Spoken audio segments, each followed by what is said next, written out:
if you can't make a decision, if you can't make decisions in your own life, someone else is right there ready to make decisions for you, right? And that's what Yeah. jobs are. You sign up for someone else's, view of the world and their idea and goals, and they're hiring you in for a thing, and Yeah. you make that trade. And so that was the domino of like it was hilarious to be called a creative director and not be doing anything creative. Creative. Yeah, so that was the That's the switch for me. irony. It was like I have this title, and I thought I wanted a title like this at some point, and then it was like a complete oxymoron, and it's one of those I have to get out now or never.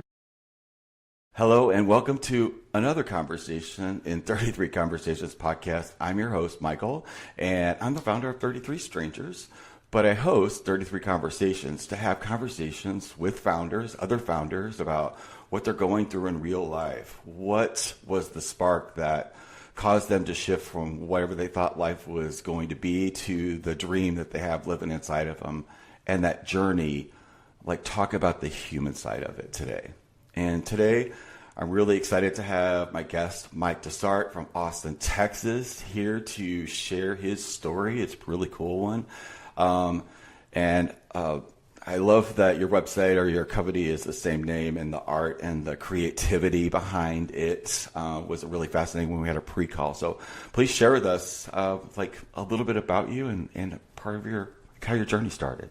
Yeah, absolutely. Well, thanks for having me. And I love the name 33 Conversations and the meaning and reason behind it. So I'm happy to be here. And so really, like DeSart Studios has been inseparable from me as the founder for a long time. And really, there's a big jump into expanding it and going fully into entrepreneurship about 2.5 years ago. But it's really been there on the side as just passion and projects. And so the background is that I've really been in the creative art space and a designer, artist, illustrator for my entire life, right? A lot of people grow out of it, and I just never did. I even remember back in college when I went in, my mom was saying, you need to get a job, and maybe, here's one in the mailroom, here's one here. And I was like, I walked just straight to the creative arts department with my portfolio of work, which back then was like physical portfolio. Yeah. I was like, I want to work here. Here's what I've done. And they said yes. And I became like an intern as a freshman in college. And so ever since that point, it was just game on with creativity and doing that. So I've had this like great history of being able to do that for a long time. And then, because of life and everything that moved into kind of corporate America, but a lot of startups as well. And so I worked in those for a lot of time. I was in Silicon Valley for 10 years and did all of that in the startup scene. And moving here to Austin 9 years ago, more startups as well, and then really jumping into entrepreneurship and making that change 2.5 years ago. So you always had that startup bug, right? I did, yeah. I can't, I've always just loved creativity and, just found a way to make it happen as a profession, which is actually really hard. It would have been a lot easier at a lot of points in my life to just take a stable, steady job. Exactly. Do what your mama said, right? Yeah, exactly. Yeah. But, You're startups. just trying to help us like be safe and survive and all of that stuff. Yeah. But like, and it does feel, I've always been on the outside of it too, like never really in the fit in thing, but I always had that something inside of me that was saying, yeah, and I have this other passion, and it's so easy to put that on the back burner, but it sounds like you've always had that creative spark, or it's just something that's been inside of you. So I'm interested to hear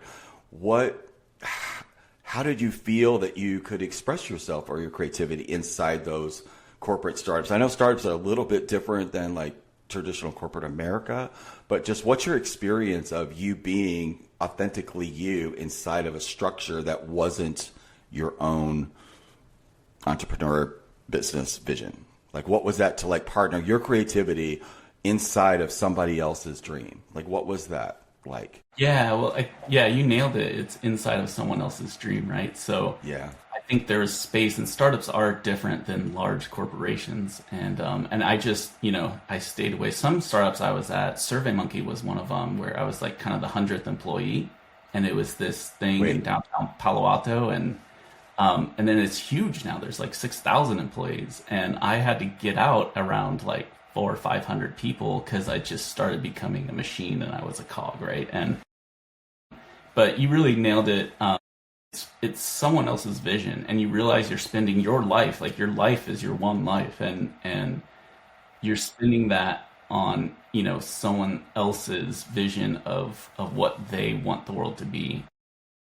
In some instances it really lined up and I was really happy, and other ones it's like, well, I don't, I over time don't want to really contribute anymore to this because it doesn't align with my goals and really who I am, right? So did you just see like little pieces and it was just like, okay, I'm gonna file that, like this little like like, but was it like a big huge chunk, right?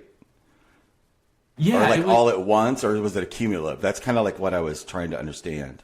Yes, cumulative for sure. To the point where when you're so part of so many startups, like again, being in Silicon Valley for 10 years, and I was part of startups that were 20 people or 50 or 100, and then some that were just working directly with founders on the side and trying to get a dream off the ground.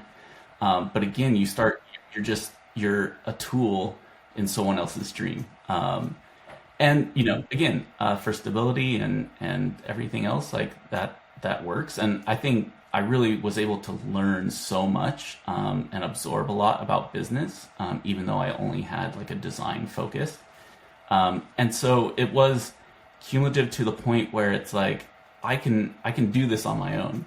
I can really I could be the founder and not just keep working for founders.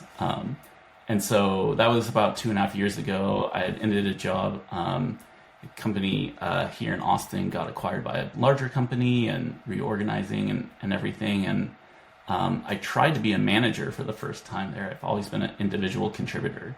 And I tried to just go into management because that's what they needed. And I was so unhappy. And I was not creating anything and not being creative in my job. And so that like just sucked the life out of me really quickly.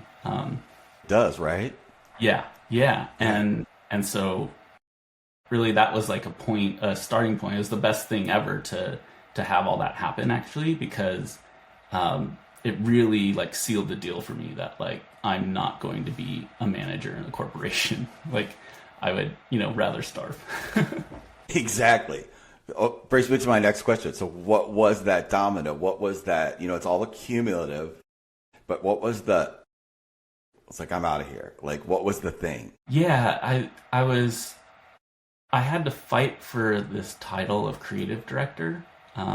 And I had to, with that, I had to make a bunch of concessions around, like, I would have to manage 4 different people, and then, like, the meeting schedule that I would have, and it just became, like, the creative aspect of my job was just being whittled away, and so it just got to the point where I was like, no, I'm gonna do my own thing, and just, it's a choice to... if you can't make a decision, if you can't make decisions in your own life, someone else is right there ready to make decisions for you, right? And that's what jobs are. Like you sign up for someone else's, view of the world and their idea and goals, and they're hiring you in for a thing, and you make that trade. And so that was the domino of like, it was hilarious to be called a creative director and not be doing anything creative. Be creative. Yeah, so that was the switch for irony. me. It was like I have this title, and I thought I wanted a title like this at some point, and then it was like a complete oxymoron, and it's one of those, I have to get out now or never. What title do you give yourself now? That you're Creative director. Hell yes. Your own No, I mean, creative director, I right? like founder a lot, right? It's more like it is more, but but yeah, it doesn't matter what I'm called because it's all on my terms. And so I can be as creative as I want as a creative director. And so there's an alignment piece when you own your own company. And this is what I'm learning and learned a lot in the last year is you have to have alignment with the people you're working with. Otherwise, it does feel like a job. Like, again, it's not, as long as my view of the world, my passion, and what I want to create in the world is aligned with the clients, and they're sort of a conduit for me to express myself, then that's a great relationship. If it's someone who's like, I need A, B, C, and D, and I just need a person, clicking a button and making it happen, like building a website or things like that, it's less creative. Because you have to, it's the design. You have to see the whole vision. That's part of being a creative is actually doing that for, other people, but we have to do it for ourselves first, right? Yes, 100%. You have to have that. So what was your experience from, okay, you did it, you've started it, you've made the decision, you're all in.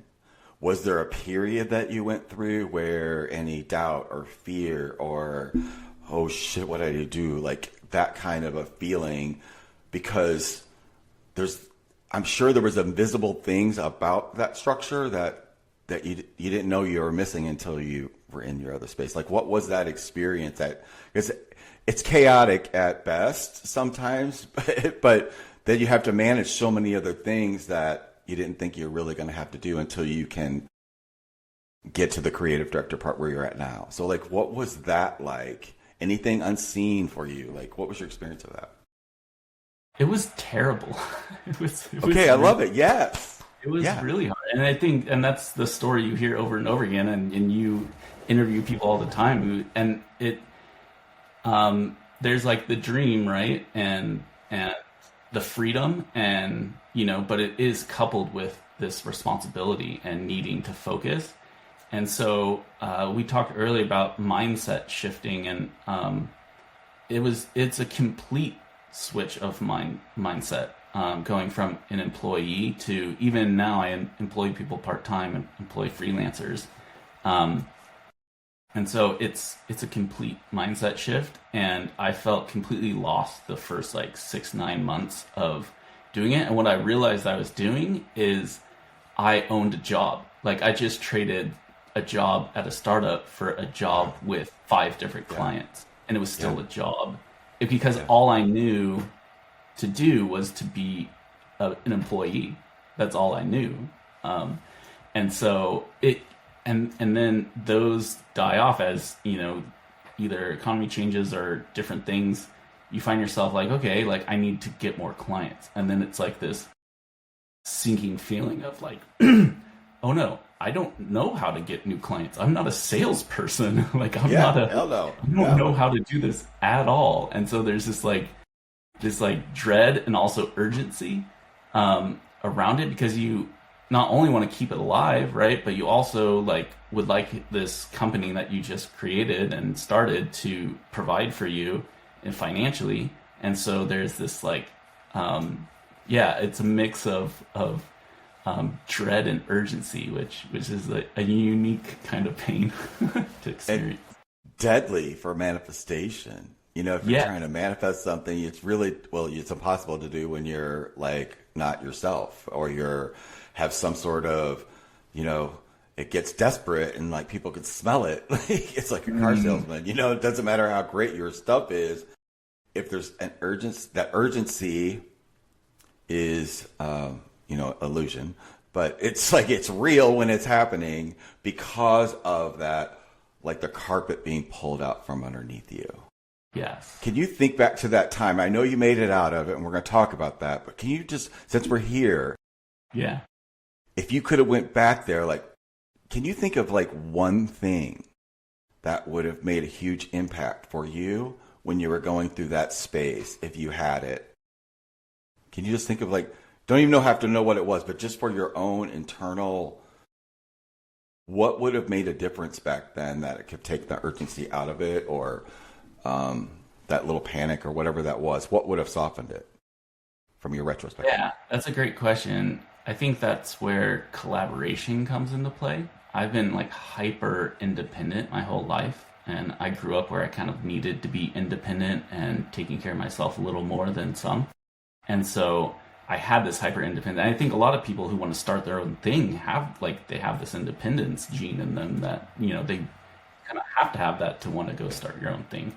But when I look at the period where I've been able to get myself out of that panic and desperation mode of how do I find new clients, how do I find the next thing, it's because I've just consulted with people who are doing it. I think it's, and you're connecting entrepreneurs all the time, and you see this like arc, right? And it's so true where, it's really your success is almost completely dependent on how well you can find and collaborate with other people to fill in the holes, and sometimes enormous holes. Like for me, against sales, I didn't know how to do that at all. Like I was a complete newbie.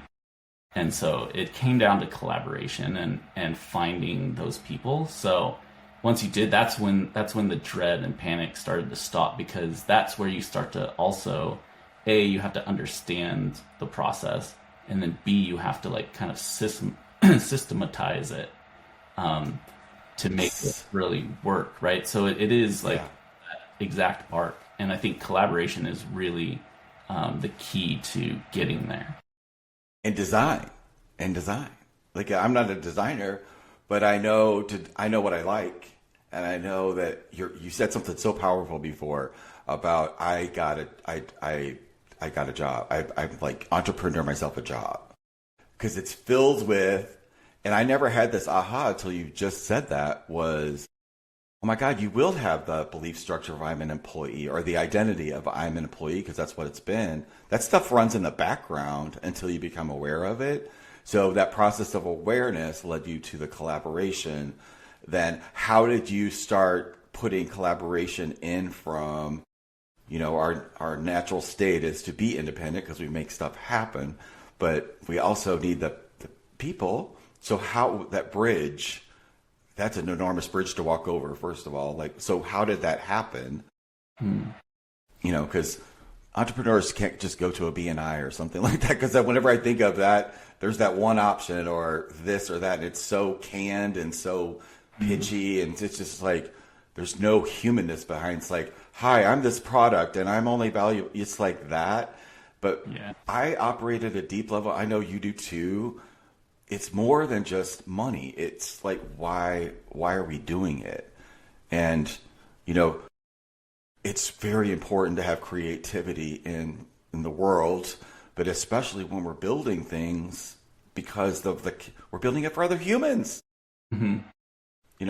So can you elaborate on that? Like how did you get to take that step to collaborate and meet the right people?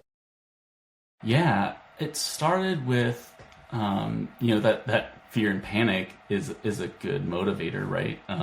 And so I'd love to say it was like this higher, like, oh, I know that I need to do this and I'll just find the right people. It was like, I know that I will fail on my own. So that's like a certainty, it felt like. And so collaboration felt like the only like way out of that. So it started with reading books and just podcasts and YouTube and videos of entrepreneurs talking about it, and then getting into groups like mastermind groups and just other entrepreneurs, and you see, the veil's lifted that like everyone is experiencing this, right? And I think a lot of times we only see successful entrepreneurs in the media talking about how successful they were, right? And so you don't realize like the story behind that. And so finding collaboration was really like a slower process of like, okay, like, I failed at sales today. I'll go read something or watch something that talks about sales for founders like tomorrow, and then building on that. And then it really clicked when I was able to, like you said, there's so many, as soon as you put founder on your LinkedIn profile, you get so many like spam emails, spam everything. And it all that's what I'm doing. Like, yeah, like they're they're just so you just there's not that trust. Yeah. And so I went to people I knew from the startups that I was in, and really like I would talk to the salesperson from that startup, and it's like, hey, we've worked together, and stuff, but like, how do you do this? Like, I don't know how to do this. And so having them explain their job description and what they do and what works really helped. I love that. So like you actually, that was vulnerable. I bet that was uncomfortable, right? Yes. Yeah. How long did that take before you, because everything we do, you have to go on, you have to be uncomfortable. All the good stuff is in the uncomfortable world. So it's okay. But I also understand the panic of like, you can't move. It freezes you. It paralyzes you. Yeah. But you knew that if you didn't collaborate, that you were dead in the water. Right. So it popped you out. So yes, that's good, but we can't get stuck in it. A lot of people do. So that's why I love talking about this, because somebody could be paralyzed and realize, yeah, just take a deep breath, own that it's uncomfortable, and take a step. Yeah. Even if it's like, even if they say no, like some of the most powerful things I've ever gotten is a no.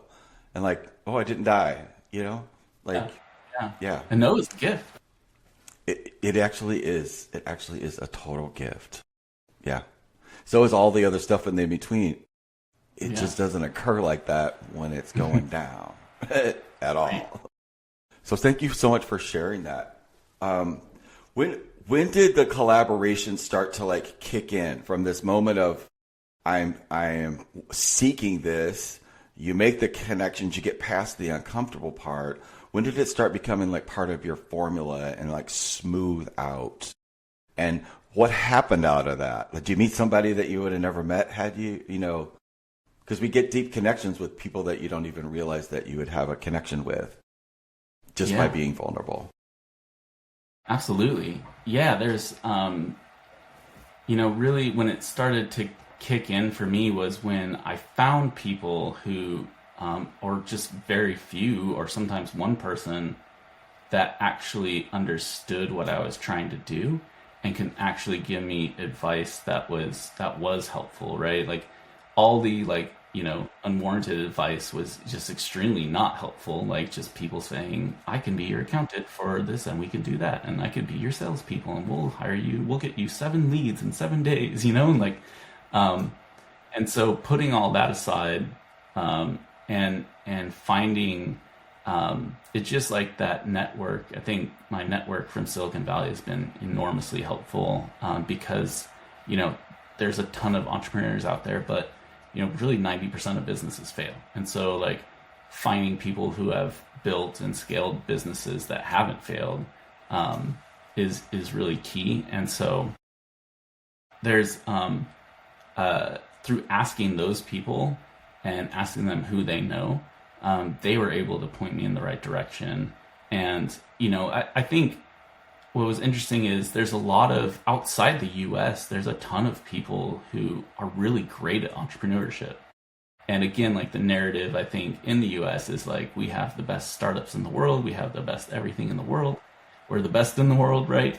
And so just getting different perspectives from around the world in Europe, Canada, like, was really good for me to see, because people who own small businesses and have built them themselves really probably know sales more than an individual salesperson who has a sales manager, who has a sales target, who has a sales team, right? Like, because they are like minutely focused. So I think that when I started developing a filter, I worked with a content strategist, because for me, like, I essentially like draw pretty pictures for a living. That's what I've been doing since I was a kid, and like, that's like,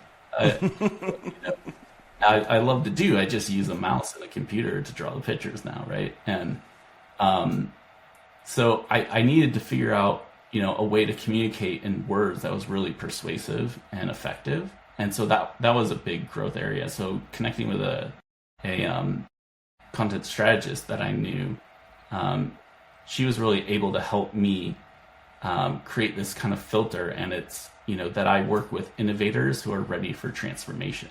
So those are my customers, and I don't focus on specific industries as much, but it's, if you're an innovator and you're ready to have, transformation in your business, that's what I love to do. Like I as designers of anything, you take what you see in the world and everything's there and you absorb that, but your job is to create something new and different.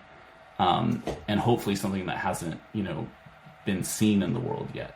So that's what really excites me and gets me up in the morning. And so finding that filter and being able to communicate that verbally to people when I'm talking to them has been a really big differentiator. Is there anything that still like knocks you off center? Yeah, everything. It's so hard to. It does. We talk about like that employee mindset. Like it creeps back all the time.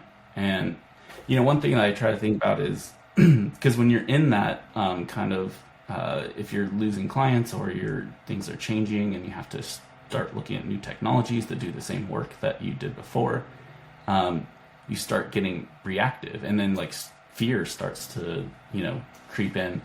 And so there's like, I try to just remember there's a huge power in being able to separate your the stimulus and reaction, right? So like even like as humans, we're able to under certain conditions, like if someone punches us, right, we can choose to react or not, but it is a choice sometimes. And like we do have choices, especially in business and when we're building something, to have something, whether it's a client that's really unhappy or you're, shifting to doing something new in your business and you don't know what it is, you have that ability to pause that reactive part and focus on like a future goal and really get your goal setting to be really far out, and then just be extremely willing to experience a ton of pain and a ton of rejection until that future comes, years from now. So I think it's anchoring in a future that's, sometimes a decade away from now. I can see and envision that and myself in that future if I don't react to things in the present. It's a very interesting take. Do you practice anything to cause that? Like for me, that's when you're talking, that's like a yoga, or I have meditation that I do that just represents myself to the observer point of view and being really clear about, because if I start to react, I've trained myself to know that feeling it's like icky, and I'll pick that up before I even know what my head's doing. And I just, just take a moment to respond versus react out something from the past, So yeah, and awareness is the first thing. So what the hard period is having the awareness that you're doing it, but not being able to stop. I would not be able to like write back an email in the moment when I should have taken time to think about it first, or so you have the awareness. And I really like to visualize the future, because I'm such like, even in my mind, I'm a very visual person, like internally, externally, like everything I think about is in visuals, like, and so I really like anchor on that future that I've envisioned, and recognizing, being aware that like, okay, it feels like this is what it feels like to react to something. And this is what it feels like to have a short-term goal. And then it's getting your mind clear enough to know. And so I really just fall back on those future visions, future plans. And I know, and I've heard enough success stories where they say if you just experience that pain and sit with it and just allow it to be there next to you. Yeah. Then it does subside and you do stay on track. And so, I think, really entrepreneurship in general, you really have to, like, a lot of it, unfortunately, is just experiencing pain and allowing Yes. yourself to do that for long periods of time for a reward. And you mentioned like Yeah. uncomfortable, right? It is. Yeah. And like Totally. there's a quote like the treasure you seek is on the other side of being uncomfortable. And that's so true. So yeah, there's a It lot of hurts. yeah. And so yeah, just being able to again not react to the pain and just let it be there, because sometimes things happen, you're like, oh no, this my entire vision is crumbling. I'm going to have to go back to corporate America. I'm going to have to go, your mind starts thinking in that fight or flight mode and Survival. preservation mode. Yeah. But I think that's you have to remind yourself that's not that's perception and not necessarily reality, and that you can envision a reality that you want and step towards it, and know that there'll be dragons to slay along the way, and Hell that yeah. you What kind of movie would it be if we didn't have dragons to slay, right? yeah, the Yeah. hero story, right, is It's part of why we come here. It's part of why we come here. I think we just forget, and it takes collaboration and a community of yeah, like-minded people supporting and having conversations and doing things and getting outside yourself, like getting on a podcast and talking about all of the stuff underneath the yeah. undercurrents of life. So what's new and emerging for you, like right now, as we step into, we're completing 2025. What's 26 looking for? Like, what's that little spark that's pulling you forward right now? Even though we're going through tremendous changes globally, because that's another thing we don't talk about as well. The whole world's on fire while we're trying to create, but Yeah. that's Yeah. part of it's a part of everything, actually.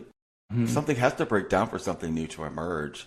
We just got this weird story about, destruction and Yeah. what it really is. And we do have to do that, although it's painful to see it to being destroyed. I think we just have that in us as human beings. I don't know why, but it's required for anything new to, interior design. Get everything out of the room. Start Right. from scratch, like blank slate.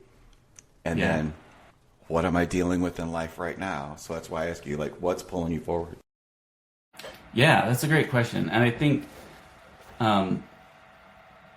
first, creativity, like creation, requires destruction, right? Like, my kids love to play with Legos. They have to take apart their Lego thing they built to be able to build a new one, right?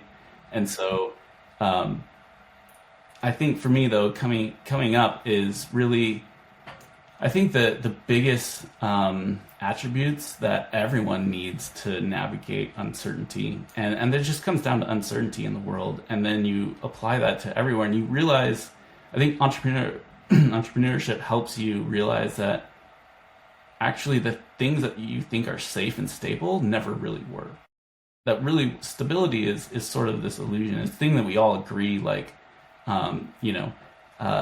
that we kind of all agree on, but really like certain things, and we saw the COVID pandemic like interrupt that kind of thinking and stuff. It's like, whoa, like really bad stuff can happen. Like a meteor hit the earth and killed the dinosaurs, like, and you can't go around life like, again, focusing on that destruction all the time. That's really, so I think having 100% belief, 100% of the time in that forward goal.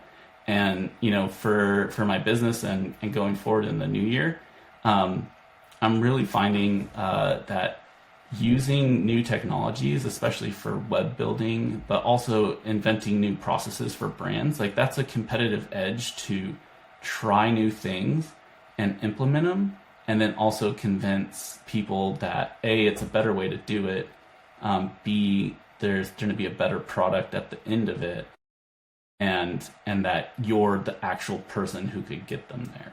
So it's like three separate convincing, and that's where the sales comes in, right? And that's where it's like, as soon as I was able to get myself to learn more about that and get people to help with that, it's been more successful. So really it's like systematizing that thing and staying on the goal, and really being able to get to a place where I can pick and choose people who are aligned with what I'm doing.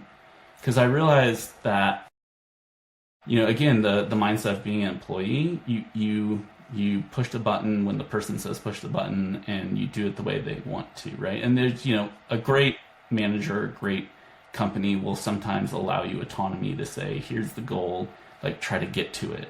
But, typically like there's like certain things along the way where you just have to do it that way. And so I used to think that like having a business, I was working for the clients, but really you're like working to build your own dreams. Clients are part of what get you there. And not that you're using them, but that's where alignment comes in, is where they fold into your dream and your vision for the future, and they benefit from it, and that they get what they want, but you also get what you want. So now I'm really focusing on building the business for myself, and just realizing that I'm, it's a positive thing for me and the world to pursue my passion. That's like the best thing I can do, right? And to give yourself permission to do that is a huge mindset shift. I love it. What kind of wisdom would you give somebody listening to our podcast today, which is amazing, by the way? I love it. I feel charged up by it. But like, if somebody's listening to this and this, anytime you're listening to anything, or I'm listening to something online, there's always a tendency to feel like, oh God, I'm not there yet. And like, something's wrong with me, or it can compound that paralyzation. So what truth would you want them to know if they happen to be listening to us thinking that I can never get to where you're going? Like, what would you give them? Yeah.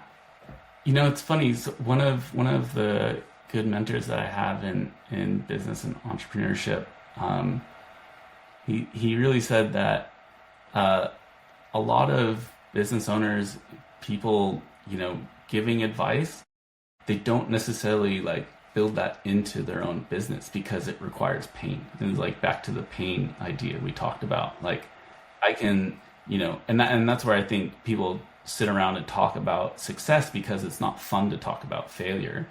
But I think that, the worst thing you could do is think that experiencing those friction points and that pain of like, I'm not there yet, I'm not sure I could get there. Like, I'm actually sure now that I can't get there, especially on my own. Like, and that I have to really reach out and really go beyond my comfort zone to get there. And so if you're feeling that way, like you're totally in the right place and you're on the right path. Like that's almost it. I used to think that would exclude me from being successful because I just couldn't see myself. But it's like, actually, no, like you have to sit with that and still move forward anyway. So it's really feeling like you're giving yourself the permission to like say, I'm worth this, and that my life is my life, and that, again, following my passion, doing only what I can do, not only benefits me, so it's not a selfish move, it's a extremely like selfless move to do that, right? Because like the world just needs that. Society needs people who think in a way that only they can, and that's how like we move forward. Otherwise, we just stay stuck in what we have. Stay stuck, yeah, and that's painful. That's painful. Yeah. So it's like there's pain everywhere. Let's choose the pain. I'd rather choose the pain of becoming something, and birthing is painful. I know that. I've heard women say that. I know, like I've birthed new ideas. I know how pain. It's pain. Yeah, but that also means you're alive, and it can be recontextualized into something or reframed that is empowering, not disempowering to us, so that we can get beyond the freeze and get into action and collaborate and meet people like we met. Because I went outside my comfort zone to do what I was doing, and so I love that's a perfect way to end that. So I really appreciate you being on today, sharing your journey with us. It's very impactful for me, and I know it's impactful for the people that view and listen to 33 Conversations. So I appreciate you being here today.